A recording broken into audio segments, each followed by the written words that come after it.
I decided to make a surprise visit to our beach house. The new caretaker blocked the gate and laughed when I introduced myself. "Ma'am, stop lying. The boss's wife is inside with him right now." He pointed to the garden, and I finally realized who it was. That's when I smiled, adjusted my sunglasses, and decided to play along. "I'm glad to have you here. Follow my story until the end and comment the city you're watching from, so I can see how far my story has reached." I had been looking forward to this surprise visit to our beach house for weeks. After 38 years of marriage, Spencer and I had developed a comfortable routine, but lately, something felt different about him. Distant, secretive, always checking his phone, taking calls in another room, claiming work emergencies that seemed to happen more and more frequently. At 64, I wasn't naive about the realities of long marriages. I had friends whose husbands had wandered, and I had always prided myself on knowing Spencer better than anyone. We had built something solid together, weathered storms that would have broken weaker couples. But these past few months, an uncomfortable feeling had been growing in the pit of my stomach, a whisper I kept trying to silence. So when Spencer announced another last-minute business trip to Seattle, something inside me snapped. Instead of my usual understanding nod, I decided to drive down to our beach house in Carmel. Maybe I needed some time alone, some ocean air to clear my head. Or maybe, deep down, I already suspected what I might find. The 3-hour drive from San Francisco gave me time to think, to watch the coastline unfold and remember happier times. Spencer and I had bought the beach house 15 years ago, back when his architectural firm was thriving and my interior design business was taking off. It had been our sanctuary, our weekend escape from the city's demands. The house sat on a bluff overlooking the Pacific, a sprawling modern structure that Spencer had designed himself. Floor-to-ceiling windows, clean lines, a deck that seemed to float above the waves. I had chosen every piece of furniture, every fabric, every detail that made it feel like home. It was ours in a way that our city house, inherited from Spencer's family, never quite was. As I turned onto the private drive that led to our property, I felt that familiar surge of peace that came with arriving at the beach house.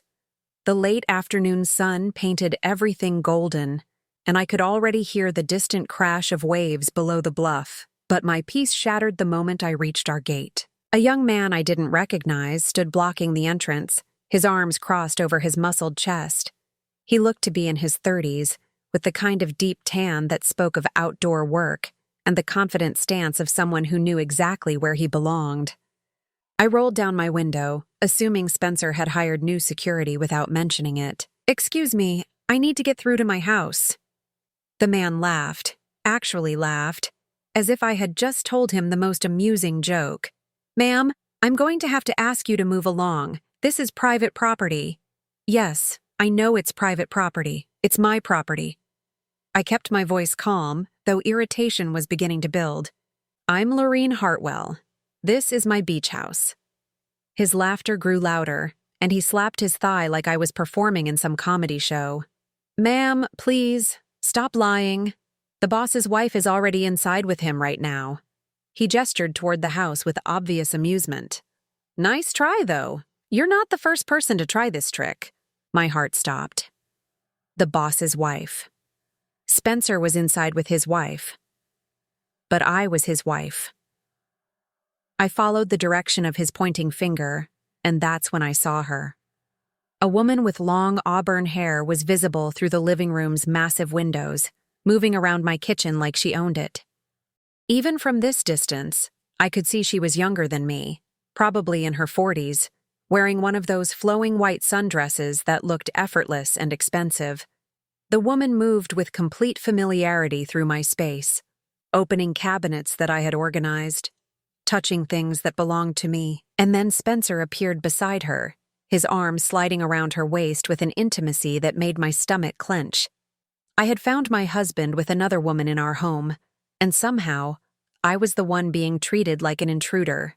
The young man was still talking, still finding my presence hilarious. "Look, lady, I don't know what game you're playing, but Mr. Hartwell and his wife Amelie are having a private weekend. They specifically asked not to be disturbed. Amelie, Even her name sounded young and fresh and nothing like Lorene. Something shifted inside me in that moment. The shock, the hurt, the humiliation, it all crystallized into something else. Something sharper.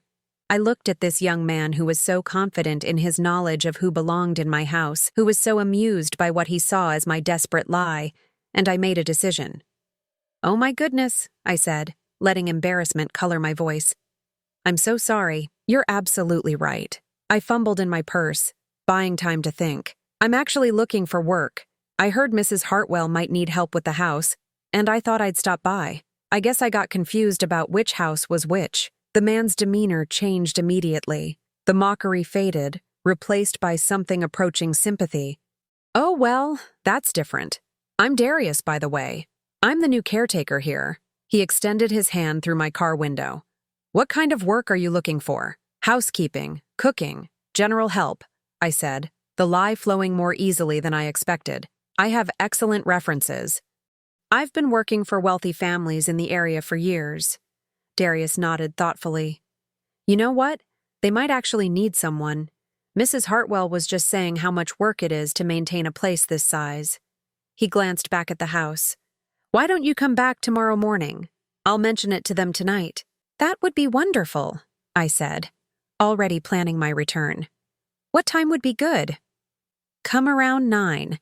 They usually have breakfast on the deck, and Mrs. Hartwell likes to plan her day early." Mrs. Hartwell.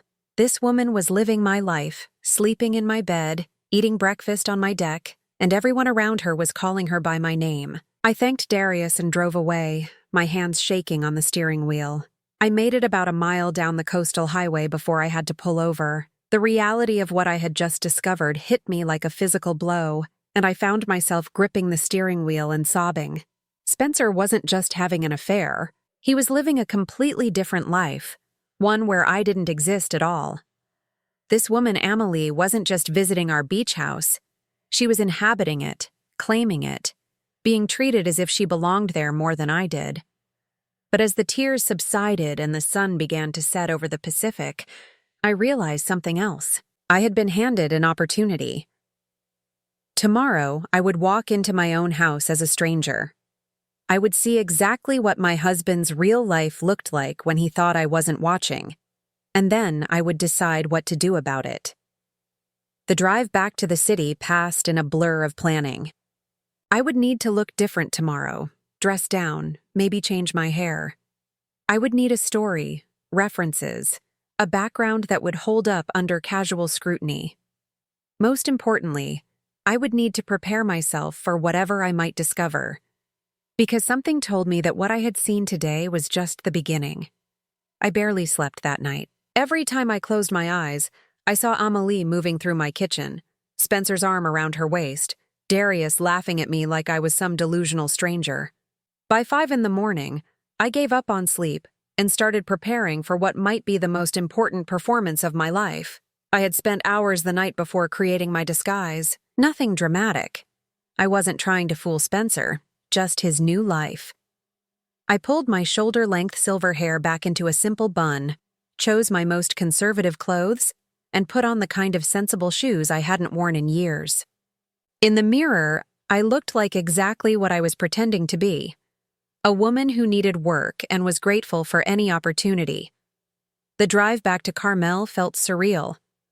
I was returning to my own home as an applicant for a job in my own house. The irony would have been funny if it wasn't so devastating. Darius was waiting at the gate when I arrived at exactly 9 o'clock. He greeted me with a friendly wave and walked me up to the front door, the same door I had walked through hundreds of times, usually loaded down with groceries or weekend bags or flowers from our city garden. "Mrs. Hartwell is having her coffee on the deck," Darius said as we approached the house. "She's really excited to meet you. I told her you had great experience with families like theirs." Families like theirs. In my own house. The interior of the beach house looked different somehow, though I couldn't immediately pinpoint why. Small changes, subtle shifts that spoke of another woman's presence, a different arrangement of pillows on the sofa I had chosen, books I didn't recognize on the coffee table, a vase of lilies where I always kept roses. but it was more than the physical changes. There was an energy in the house that felt foreign to me, as if the very walls had forgotten who their real owner was. Darius led me through the living room toward the deck, and I caught my breath. Through the sliding glass doors, I could see them clearly for the first time. Spencer sat at our outdoor dining table, reading what looked like architectural plans. He wore the navy polo shirt I had bought him for his birthday last year, and his gray hair was tousled in that way that meant he had just woken up. He looked relaxed, content, completely at ease, and beside him sat Amelie. Up close, she was even more striking than I had realized.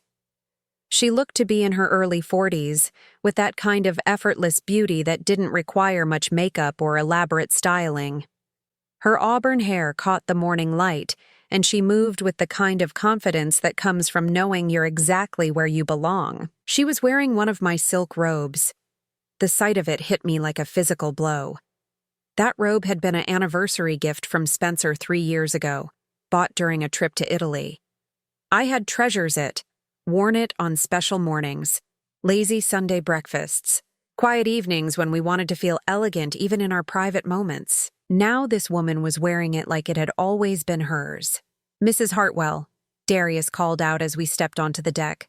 "This is the woman I mentioned. She's looking for housekeeping work." Amelie looked up with a brilliant smile that seemed genuinely warm. "How wonderful! Please sit down. Would you like some coffee?" I sat at my own patio table, looking at my own view of the Pacific, being offered coffee by a woman wearing my robe in my house. "That would be lovely, thank you." Spencer glanced up briefly from his plans, gave me the kind of polite nod he might offer any service person, and returned to his work. No recognition, no concern. I was completely invisible to him, just part of the background of his new life.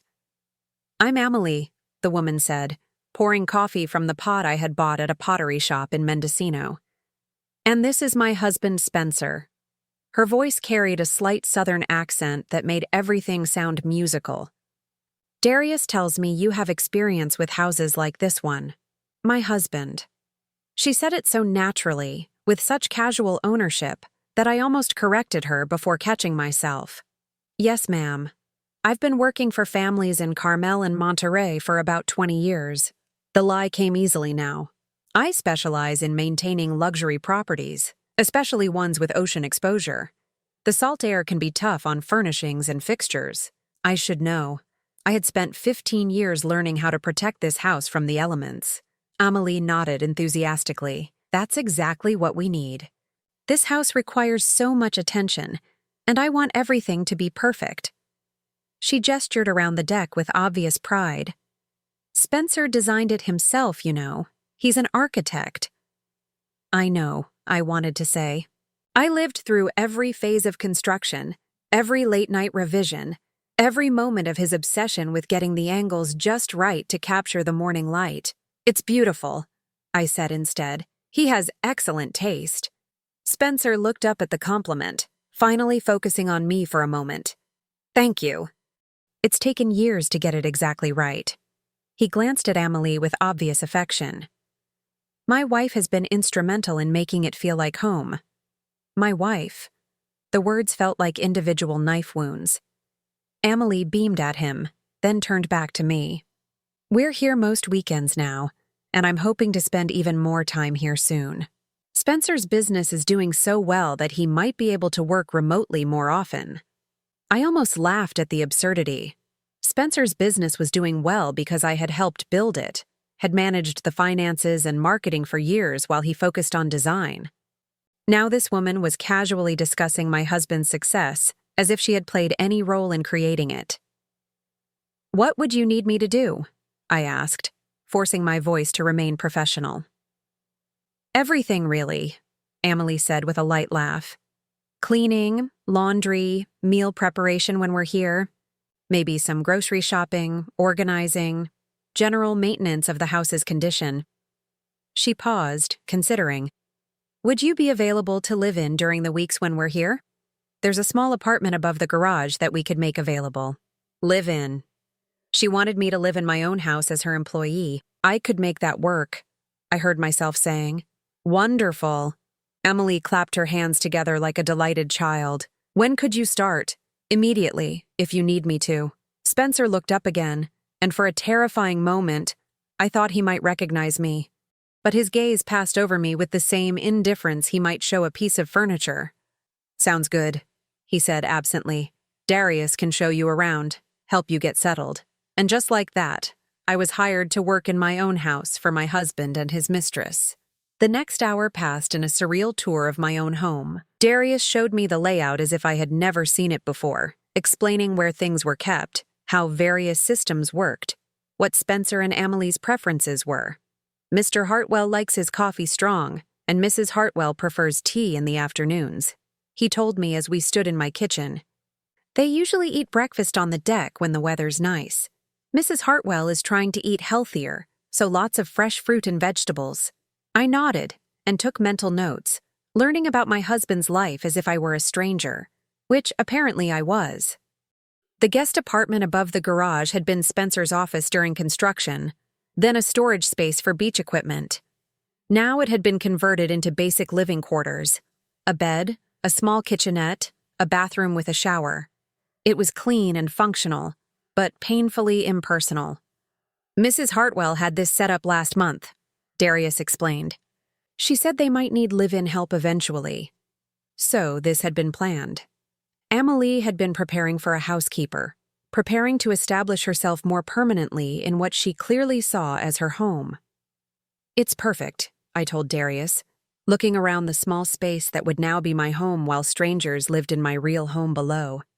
As evening approached and I settled into the guest apartment, I found myself staring out the small window at the house below. I could see Spencer and Amelie through the dining room windows, sharing dinner at the table where I had celebrated birthdays, anniversaries, quiet Sunday mornings. They looked happy, comfortable, like a couple who belonged together. And I was watching it all from the outside, like some ghost of my own life. But as I prepared for bed in this strange exile, I realized something important.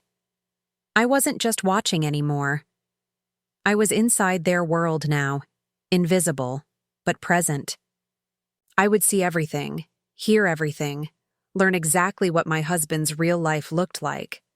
Tomorrow, I would start cleaning my own house for another woman. I would wash my husband's clothes for him to wear on dates with his mistress.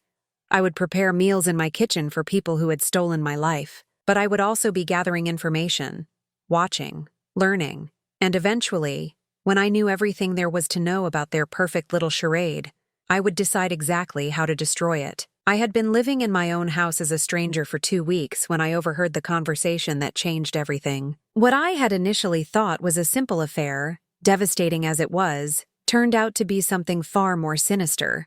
The routine I had fallen into was both comforting and torturous. Every morning I would wake in the small apartment above the garage and prepare to serve the people who had stolen my life. I made their coffee, prepared their meals, cleaned their messes, and listened to their casual conversations about a future that apparently didn't include my existence. Spencer had fallen completely into the role of Amelie's devoted husband.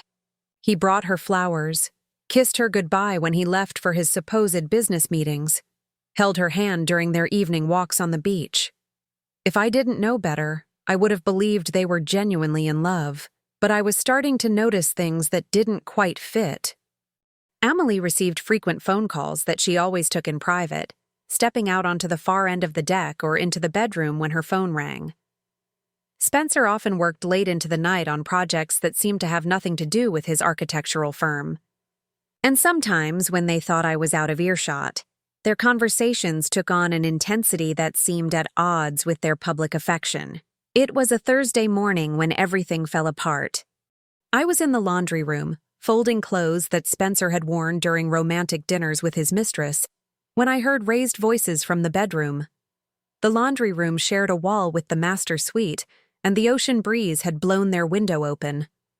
"You promised me it would be finished by now," Emily was saying, her voice sharp with frustration. "I've been playing house for months, Spencer. Months." "These things take time," Spencer replied, but there was tension in his voice I had rarely heard before. "We have to be careful. One mistake and everything falls apart. I'm tired of being careful. I'm tired of pretending to be the loving wife for your little shows. When is she going to be completely out of the picture? My hands stilled on the shirt I was folding. They were talking about me. Soon, Spencer said. The papers are almost ready. Once they're filed, Lorene will be legally declared dead, and we can move forward with everything. The shirt slipped from my hands. Legally declared dead. They weren't just planning to divorce me or steal my assets. They were planning to erase me from existence entirely. How much longer? Emily pressed, because I'm getting real tired of this charade. Living in her house, wearing her clothes, pretending to be grateful for her furniture and her decorations. It's creepy, Spencer. Just a few more weeks, Spencer said. The life insurance money will come through once the death certificate is processed. Then we can sell this place, sell the city house, liquidate everything. We'll have more than enough to start fresh somewhere else. Life insurance money. They had taken out a policy on my life and were planning to collect it. And you're sure about the boat? Emily asked. No one will ever find it? The boat went down in international waters during that storm 3 months ago, Spencer said matter-of-factly. Tragic accident. Lorene always was a terrible sailor, never should have gone out alone. By the time anyone realizes she's missing, there won't be anything left to find.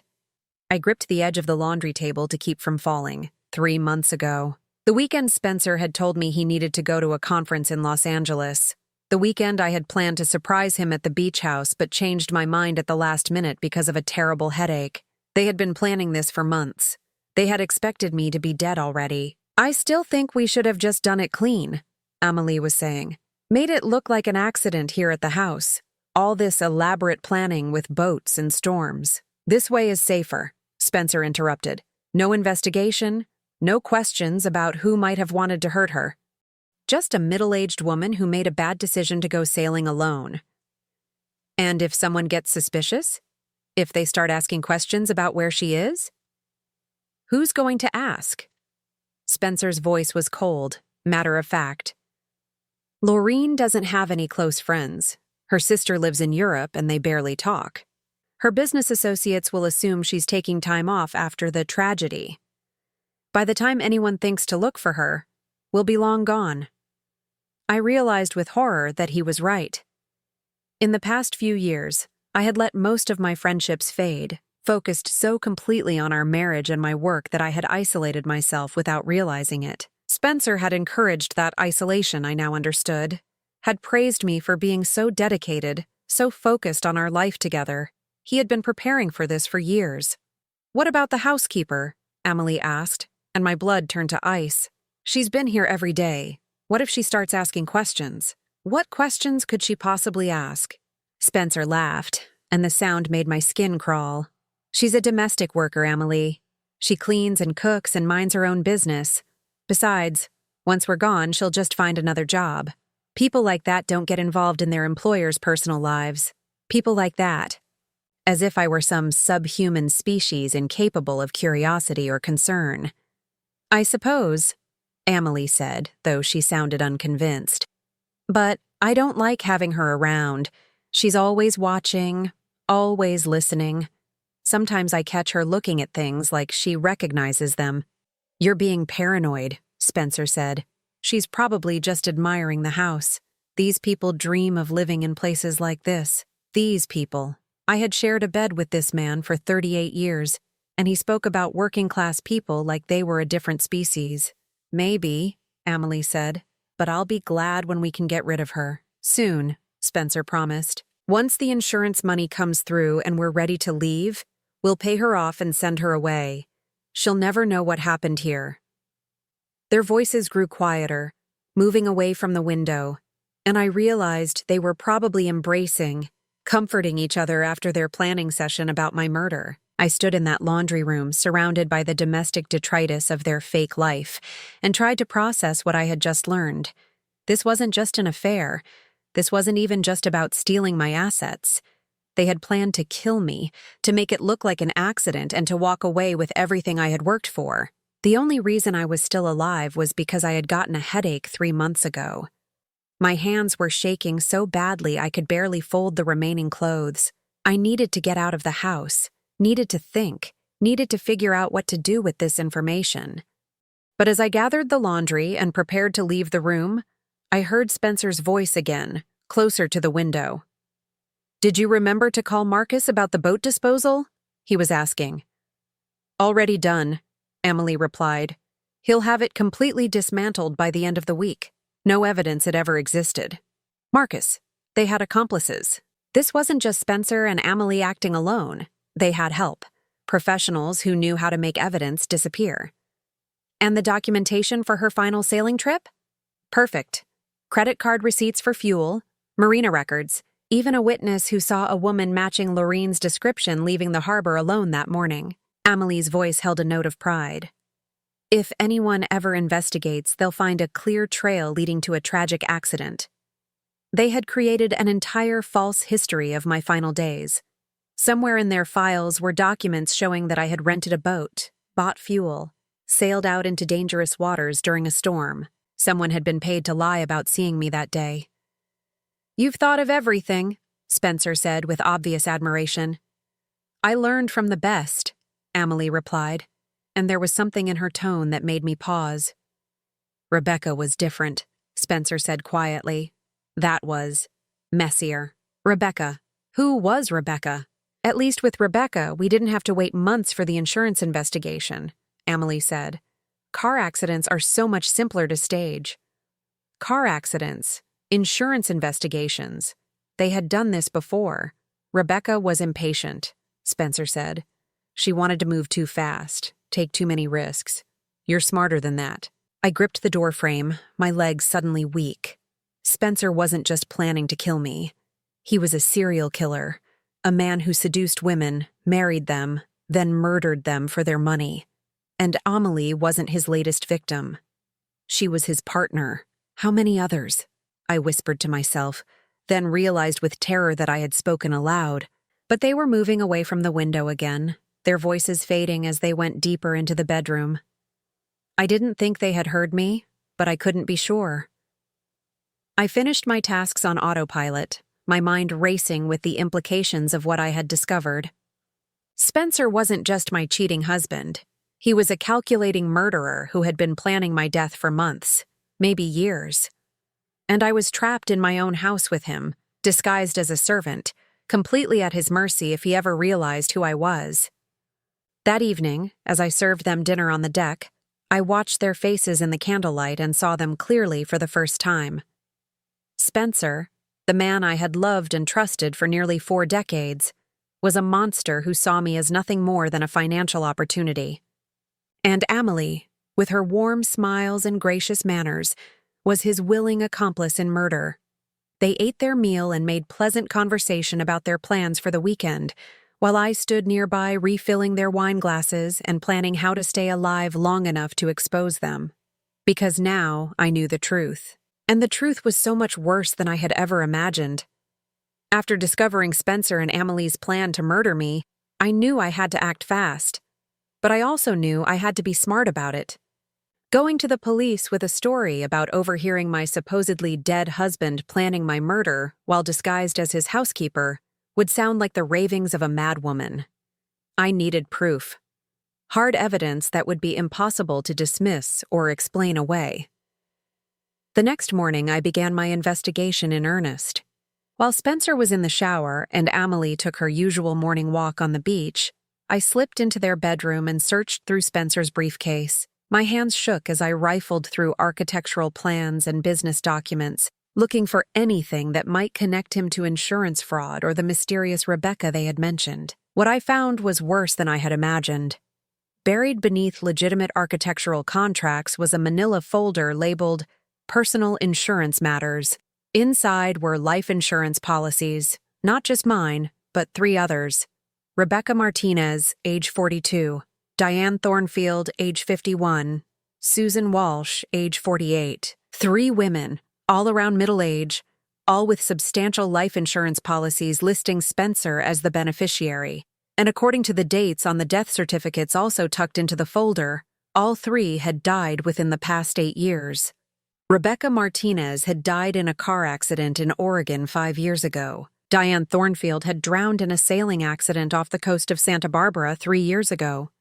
Susan Walsh had died in a house fire in Colorado 2 years ago. All accidents, all involving wives of Spencer Hartwell, architectural consultant, who had collected substantial life insurance payouts after their tragic, untimely deaths. My husband wasn't just planning to kill me. He was a serial killer who had been murdering wives for money for years. With trembling hands, I used my phone to photograph every document in the folder. The insurance policies, the death certificates, bank records showing the insurance payouts being deposited into accounts in Spencer's name. Everything that proved his pattern of murder.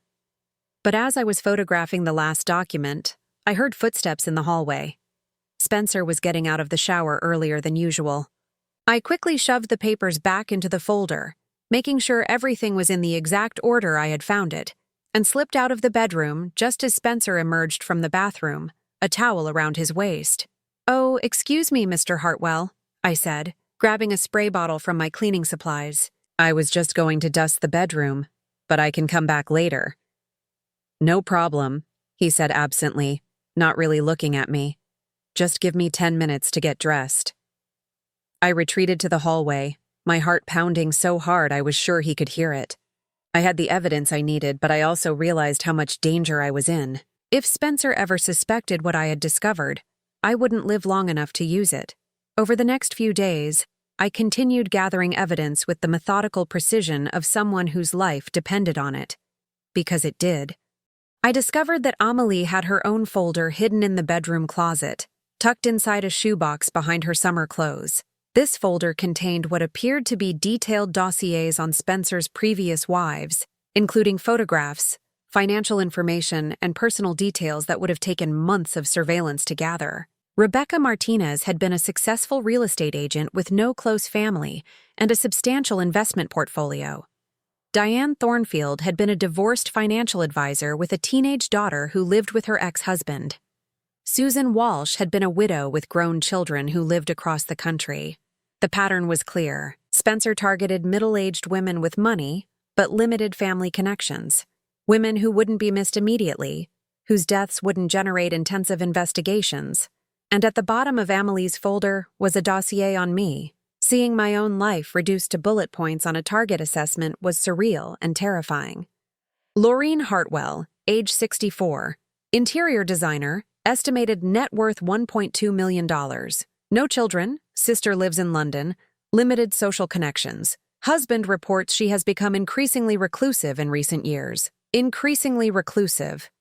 Spencer had been isolating me systematically, encouraging me to decline social invitations, to focus on our marriage instead of maintaining friendships. I had thought he was being romantic, wanting to spend more time together. Instead, he had been preparing me for murder. But the most chilling discovery was Amelie's own background. According to documents I found in her personal files, her real name was Amanda Kellerman, and she had a criminal record going back 15 years. Fraud, identity theft, conspiracy. She wasn't just Spencer's latest wife, she was a professional con artist who specialized in insurance scams. The two of them were a team, predators who had been working together to systematically murder wealthy women for their money. I also discovered their immediate plans. Among Spencer's papers was a detailed timeline for my death. According to their schedule, I was supposed to have died 3 months ago during a sailing accident. My memorial service had already been planned, scheduled for next month to give time for the insurance investigation to conclude. But what terrified me most was finding their backup plan. If the sailing accident couldn't be arranged, they had alternative scenarios ready. A hiking accident on one of my favorite trails, a home invasion at our city house, even a medical emergency that could be induced with untraceable drugs. They weren't going to give up. If I didn't disappear soon, they would find another way to kill me. I photographed everything, uploading the images to a secure cloud storage account I created under a false name. But I knew that evidence alone wouldn't be enough. I needed to catch them in the act, get them to confess their crimes in a way that could be recorded and verified. The opportunity came sooner than I expected. On Friday evening, Spencer received a phone call that agitated him visibly. I was serving dinner when his phone rang, and I watched his face change from relaxed contentment to sharp concern. "When?" he said tersely. "How much does she know?" He listened for several minutes, his jaw tightening with each passing second. Finally, he hung up and turned to Amelie with an expression I had never seen before. Pure, calculating rage. "We have a problem," he said quietly. "What kind of problem?" Amelie set down her fork, immediately alert. That was Marcus. Someone's been asking questions about Rebecca Martinez's death. Her daughter hired a private investigator. Rebecca's daughter, the teenage girl who had been living with her father when her mother died. She was older now, old enough to start questioning the convenient timing of her mother's death. "How much does the investigator know?" Amelie asked. "Too much. He's connected Rebecca to Diane, and he's starting to ask questions about my involvement with both of them." Spencer ran his hands through his hair. "We need to move up our timeline." "Move it up how much?" Amelie's voice was steady, but I could see tension in her shoulders. "We finish this weekend," Spencer said. "We can't wait for the insurance declaration anymore. We stage Lorene's accident now, tonight, and then we disappear. Tonight. They were planning to kill me tonight."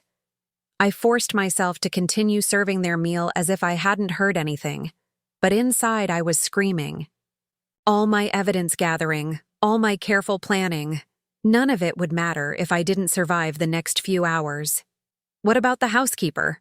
Amelie glanced in my direction. "We'll have to include her," Spencer said matter-of-factly. "Make it look like they were both in the wrong place at the wrong time. Home invasion gone wrong, maybe. Or a gas leak explosion. Include her." He was planning to kill me twice, once as Lorene Hartwell, his wife, and once as Margaret Chen, the housekeeper who had been unfortunate enough to witness something she shouldn't have. I finished serving their dinner and retreated to the kitchen, my mind racing. I had hours, maybe less, before they put their plan into action. I needed to get evidence of their immediate plan, something that would prove they were about to commit murder. As they finished eating and moved to the living room for after-dinner drinks, I slipped my phone into recording mode and found a position where I could hear their conversation clearly. "So what's the plan?" Amelie was asking. "How do we stage it so both of them are taken care of?" "Gas leak," Spencer said without hesitation. "I'll disconnect the line to the stove, let gas build up in the kitchen overnight. In the morning, when the housekeeper comes in to make coffee, any spark will set off an explosion. Both bodies will be found together. Tragic accident.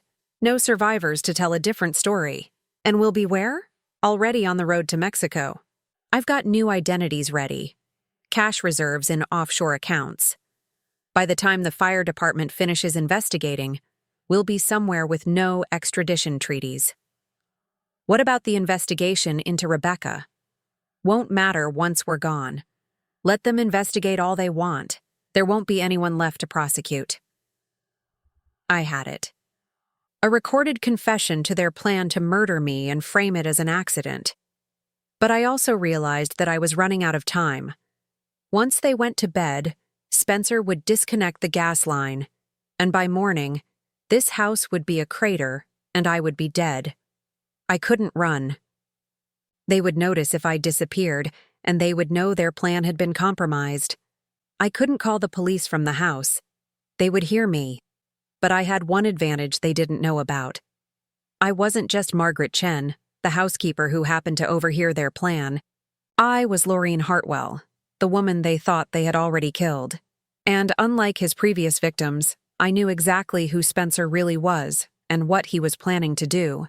Tomorrow, if I survived the night, I would stop being a victim and start being a predator. Tonight, I had to make sure I lived long enough to destroy them both. I had 6 hours until dawn. 6 hours before Spencer would disconnect the gas line and turn my own house into my tomb. 6 hours to orchestrate the most important performance of my life. After retreating to the guest apartment above the garage, I spent the first hour uploading all my evidence to multiple cloud storage accounts and emailing copies to myself at various addresses. If something went wrong, if I didn't survive the night, at least there would be a record of what Spencer and Amelie had done. But I didn't intend to die tonight. Instead, I was going to give them exactly what they wanted. with a twist they would never see coming. At 2 a.m, I crept out of the apartment and made my way to the main house. Spencer and Amelie were asleep in my bedroom, probably dreaming about the new life they would start after my murder. The house was dark, except for the soft glow of emergency lighting along the hallways. I knew every inch of this house, every creaking floorboard, every door that squeaked. I had lived here for 15 years, and now that intimate knowledge was going to save my life. My first stop was Spencer's home office, where he kept his backup files and emergency documents. I knew his filing system better than he did. I had organized it myself years ago. In the bottom drawer of his desk, behind folders of old tax returns, I found what I was looking for, a thick envelope labeled Emergency Protocols. Inside were new identities for both Spencer and Amelie, complete with passports, birth certificates, and social security cards. Spencer would become Robert Hamilton, architectural consultant. Amelie would become Sarah Hamilton, his devoted wife. They even had matching wedding rings tucked into the envelope, ready to replace the ones they wore now. But more importantly, I found their escape route. Detailed directions to a private airstrip 40 miles inland, where a plane would be waiting at 6 a.m. to take them to Mexico. From there, they would travel to Costa Rica, where Spencer apparently owned a villa under one of his false identities. They had been planning this escape for months, maybe years. Every detail had been considered, every contingency planned for, except one. They had never planned for their victim to fight back.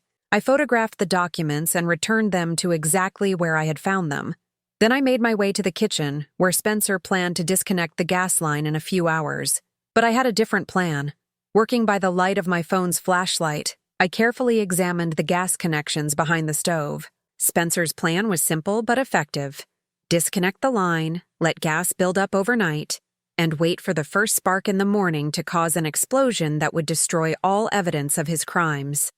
Instead, I did something he would never expect. I loosened the connection just enough to create a small leak, not enough to cause an explosion, but enough to trigger the gas detection system I had installed 2 years ago after a neighbor's house had suffered a gas leak. Spencer had complained about the expense at the time, calling it unnecessary paranoia. Tonight, my paranoia would save my life. The detector would start sounding its alarm around 5 a.m, giving me time to discover the leak and save Spencer and Amelie from a tragic accident. I would be the hero, not the victim. But that was only the first part of my plan. Next, I made my way to Spencer's car, parked in the circular driveway. Using skills I had learned during a brief rebellious period in college, I carefully disabled his engine in a way that would seem like a mechanical failure rather than sabotage. When Spencer tried to leave for the airstrip in the morning, his car wouldn't start. Then I called the one person I knew I could trust, Detective Sarah Morrison of the Monterey County Sheriff's Office. Sarah and I had become friends years ago when her department was investigating a burglary at one of my design projects. We had stayed in touch, and I knew she would listen to me, even at 3 a.m. "Sarah," I whispered when she answered her phone. "I need your help. I'm about to stop a murder." "Lorene, Jesus, what time is it? Are you okay?" "I'm fine, but I won't be for much longer. I need you to trust me and do exactly what I ask, without questions." I gave her the abbreviated version. My husband was planning to kill me for insurance money. I had evidence of multiple previous murders, and they were planning to stage my death as a gas leak explosion this morning. "Where are you now?" Sarah's voice was instantly alert, all traces of sleep gone. "I'm at my beach house in Carmel." "But Sarah, you can't come here yet. I need to catch them in the act, get them to confess while you're listening. Otherwise, they'll just claim I'm a delusional woman making up stories about her husband. Lorene, this is too dangerous. If they're really planning to kill you, they think they already killed me," I interrupted. "They don't know I'm alive. That's my advantage." I explained my plan quickly. Sarah would position herself and her team outside the house at 5:30, just before the gas alarm was set to go off. I would record everything on my phone while she listened in through a conference call. When Spencer and Amelie revealed their plan or tried to stop me from saving them, Sarah would have probable cause to arrest them. "This is insane," Sarah said. but I could hear her writing notes. But if you're right about the previous murders, I'm right. I have all the evidence. Life insurance policies, death certificates, even their planned escape route. But I need them to incriminate themselves with you listening. Okay. But Lorene, if anything goes wrong, if you feel like you're in immediate danger, you run. Don't try to be a hero. Too late for that, I said. I've been a victim for 38 years without knowing it. Tonight, that ends. After hanging up with Sarah, I spent the remaining hours before dawn preparing for the confrontation that would either free me or kill me. I reviewed my evidence one final time, practiced what I would say to trigger Spencer and Amelie into revealing their plan, and wrote a final letter to my sister in London, just in case. At 5 a.m, I was back in the guest apartment, fully dressed and waiting. At 5:15, I called Sarah and put her on speakerphone, then muted my end of the call so she could hear everything that was about to happen. At 5:27, the gas detector began its piercing wail. I waited exactly 3 minutes, long enough for Spencer and Amelie to wake up and start panicking, before I burst through the main house's front door like a concerned employee responding to an emergency. "Mr. Hartwell! Mrs. Hartwell!" I shouted as I ran toward their bedroom. "There's a gas leak! We need to evacuate immediately!" I found them in the hallway, Spencer pulling on clothes while Amelie stood frozen in her nightgown, her face pale with what looked like genuine terror. "What's happening?" Spencer demanded. "Gas leak in the kitchen," I said breathlessly. "The alarm woke me up.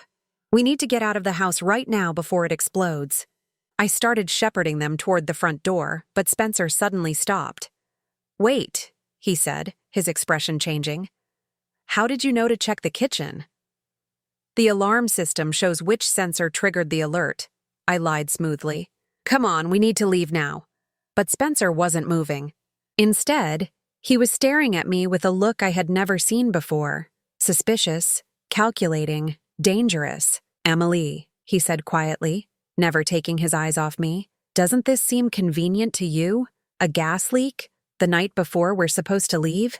Amelie looked between us, confusion evident on her face. "What are you saying?" "I'm saying maybe our housekeeper knows more than she's been letting on." The gas alarm continued its shrill warning, but Spencer seemed oblivious to the danger. All his attention was focused on me, and I could see the exact moment when suspicion crystallized into certainty. "You know what I think?" he said, stepping closer to me. "I think you've been listening to conversations you shouldn't have heard. I think you know exactly who we are and what we're planning. Mr. Hartwell, we really need to evacuate," I said, but my voice sounded strained even to my own ears. "No," Spencer said, his voice deadly calm. "I think we need to have a conversation first.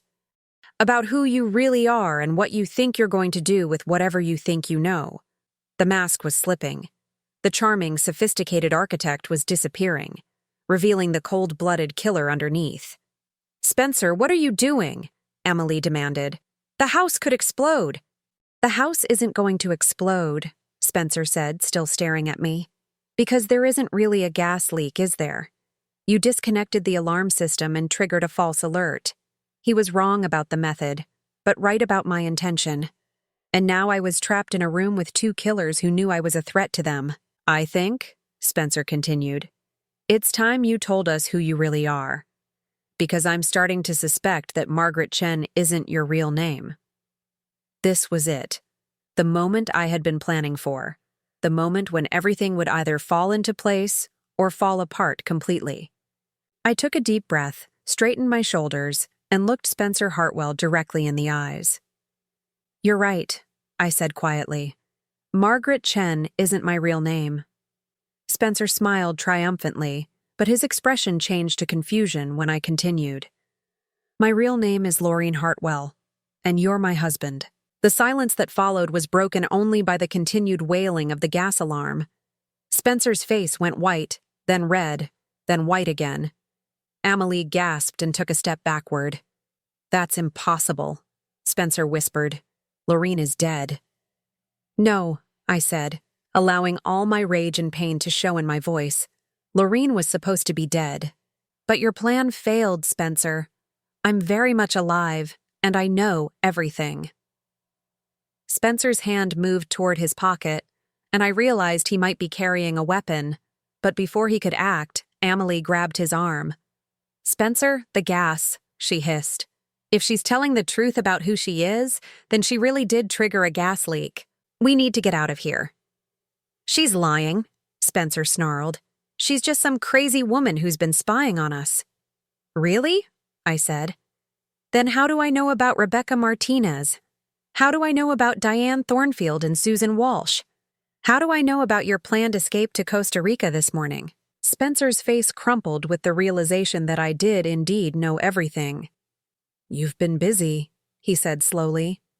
"But it doesn't matter. You're still going to die tonight. We'll just have to make it look like you tried to blackmail us and things went wrong." "No," I said firmly. "I'm not going to die tonight. But your plan is." I held up my phone, showing that it was recording. "Everything you've said in the past 10 minutes has been recorded and transmitted to Detective Sarah Morrison of the Monterey County Sheriff's Office. She and her team are positioned outside this house right now, waiting for my signal." Spencer lunged for my phone, but I was ready for him. I dodged backward, and he stumbled into the wall. "Sarah," I called out to my phone. "Now would be good." Within seconds, I could hear car doors slamming outside, followed by heavy footsteps on the front porch. "Monterey County Sheriff's Office, open the door." Spencer looked around wildly, like a trapped animal seeking escape. Amelie had sunk to the floor, her hands over her face. "It's over," I told them both. "All of it. Rebecca, Diane, Susan, they're all going to get justice now." The front door burst open, and Sarah Morrison entered with 3 other officers, weapons drawn. "Spencer Hartwell, Amanda Kellerman, you're under arrest for conspiracy to commit murder and insurance fraud," Sarah announced. As the officers handcuffed Spencer and Amelie, Spencer looked at me with pure hatred. "You think you've won?" he spat. "You have no idea what you've started. There are others involved in this, people who won't let you destroy everything we've built. Let them come," I said calmly. "I'm not afraid anymore." And for the first time in months, maybe years, that was completely true. 6 months later, I stood in the courtroom listening to the judge read Spencer's sentence. 3 consecutive life terms without the possibility of parole for the murders of Rebecca Martinez, Diane Thornfield, and Susan Walsh, plus an additional 25 years for conspiracy to commit murder and insurance fraud. Amelie, who had agreed to testify against Spencer in exchange for a reduced sentence, received 20 years. She would be 62 when she was released, assuming she lived that long. Prison was not kind to women who preyed on other women. The families of Spencer's victims were in the courtroom that day. Rebecca's daughter, now 22, had driven down from Oregon. Diane's sister had flown in from New York. Susan's son had taken time off from his job in Denver. They all thanked me afterward, with tears in their eyes, for giving them the closure they had never thought possible. "My mother always said something felt wrong about that car accident," Rebecca's daughter told me. "Thank you for proving she was right. I accepted their gratitude, but I knew the truth. I hadn't set out to get justice for those women. I had stumbled into it while trying to save my own life. But sometimes the best justice comes from the most unexpected places." The trial had been a media sensation, naturally. Husband's murder plot foiled by wife's secret investigation had been featured on every major news program. I had turned down interview requests and book deals, wanting nothing more than to disappear from public attention and rebuild my life in peace. The beach house had been sold within a month of Spencer's arrest. I couldn't bear to live there anymore, not after everything that had happened within those walls. Every room held memories of watching my husband plan my murder, of serving dinner to the people who wanted me dead. Instead, I had bought a small cottage in Mendocino, overlooking the ocean but far from the scene of my near destruction. It was simpler than the beach house, more authentic somehow. A place where I could be myself without the weight of Spencer's expectations and manipulations. I had also changed my name legally, not to something completely different, but to Laureen Margaret Hartwell, incorporating the identity I had assumed during those terrifying weeks as a housekeeper in my own home. Margaret Chen had been brave in a way that Laureen Hartwell had never been. She had fought back, taken risks, refused to be a victim. I wanted to honor that strength. My interior design business had initially suffered from the publicity surrounding the trial. Some clients were uncomfortable with the association, worried that hiring me would bring unwanted attention, but others were drawn to the story of a woman who had fought back against impossible odds. My client base had shifted, but it had also grown stronger, filled with people who understood survival and resilience. I was working on a project for one such client, a women's shelter that needed help creating spaces that felt safe and nurturing rather than institutional, when Detective Sarah Morrison called with news I had been both expecting and dreading. "We found Marcus," she said without preamble. "Spencer's contact, the one who helped dispose of evidence. He was arrested in Tijuana trying to cross into Guatemala. Marcus Reyes had been Spencer's connection to the criminal underworld, the man who arranged for boats to disappear, witnesses to be paid off, evidence to vanish without a trace. His arrest meant that Spencer and Amelie's entire network was finally being unraveled. He's talking," Sarah continued, "giving us details about other cases, other people Spencer worked with. It looks like your husband was part of something much bigger than we initially realized." I wasn't surprised. Spencer had always been a planner, someone who thought 10 steps ahead. It made sense that he would have built connections with other criminals, other people who could help him carry out his schemes. "How many others?" I asked, though I wasn't sure I wanted to know. "At least 6 more women over the past 15 years. Maybe more as we dig deeper." Marcus kept records, photographs, details about each case. He saw it as insurance, leverage he could use if Spencer ever tried to cut him out. 6 more women. 6 more families who had lost mothers, daughters, sisters to Spencer's greed. 6 more cases where justice had been delayed but not denied.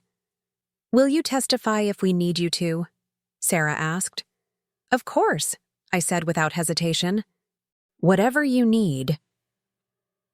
After hanging up, I sat in my cottage's kitchen, drinking tea and watching the sunset paint the ocean in shades of gold and crimson.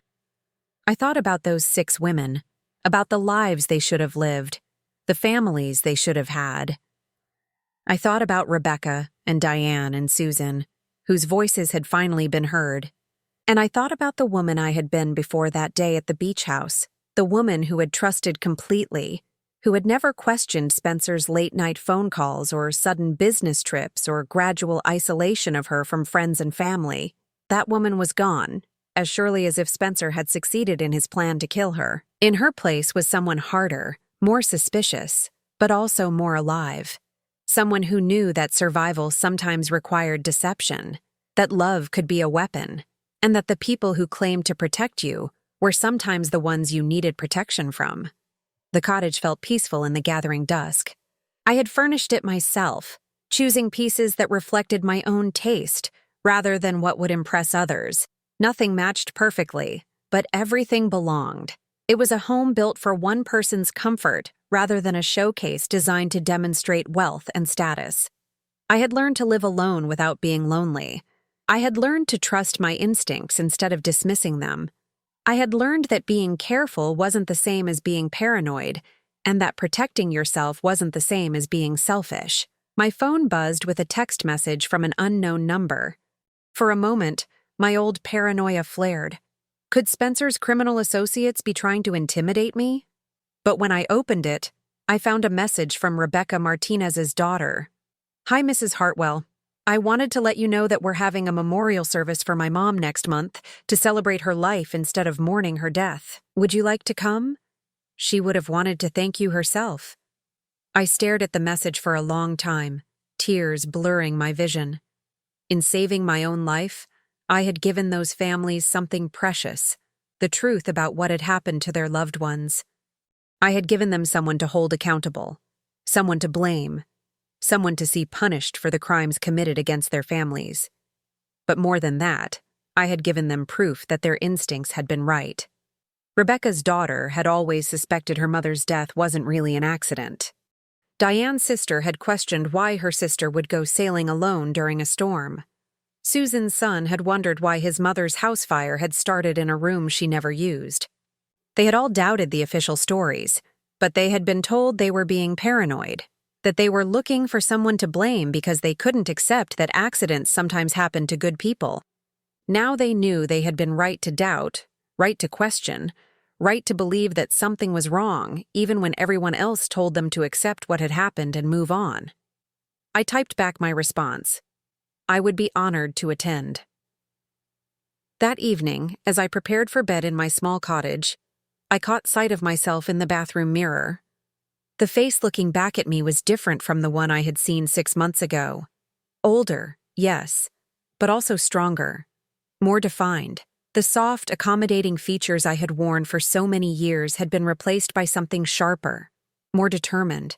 I looked like a woman who had survived something terrible and come out stronger on the other side. I looked like someone Spencer Hartwell would never have been able to manipulate or control. I looked like someone who would never again mistake isolation for love, or control for protection, or manipulation for care. I looked like myself, finally and completely myself, for the first time in 38 years. Outside my bedroom window, I could hear the ocean waves rolling against the shore, endless and rhythmic and peaceful. The sound that had once been the backdrop to my planned murder was now the soundtrack to my freedom. Spencer was in prison, where he would die. Amelie was in prison, paying for her role in the deaths of innocent women. Marcus and the other members of their criminal network were being hunted down and arrested one by one. And I was here, in my own home, living my own life, free from the fear and manipulation that had defined my existence for so long. Tomorrow, I would continue building my new life. I would work on projects that mattered, spend time with people who valued me for who I really was, and make decisions based on my own needs and desires rather than someone else's expectations. Tomorrow, I would continue being Laureen Margaret Hartwell, survivor and fighter, the woman who had refused to let evil win. But tonight, for the first time and longer than I could remember, I would sleep peacefully, knowing that I was safe, that I was free, and that I had won. The game was over, and I was the only one left standing. Now I'm curious about you who listened to my story. What would you do if you were in my place? Have you ever been through something similar? Comment below. And meanwhile, I'm leaving on the final screen 2 other stories that are channel favorites, and they will definitely surprise you. Thank you for watching until here.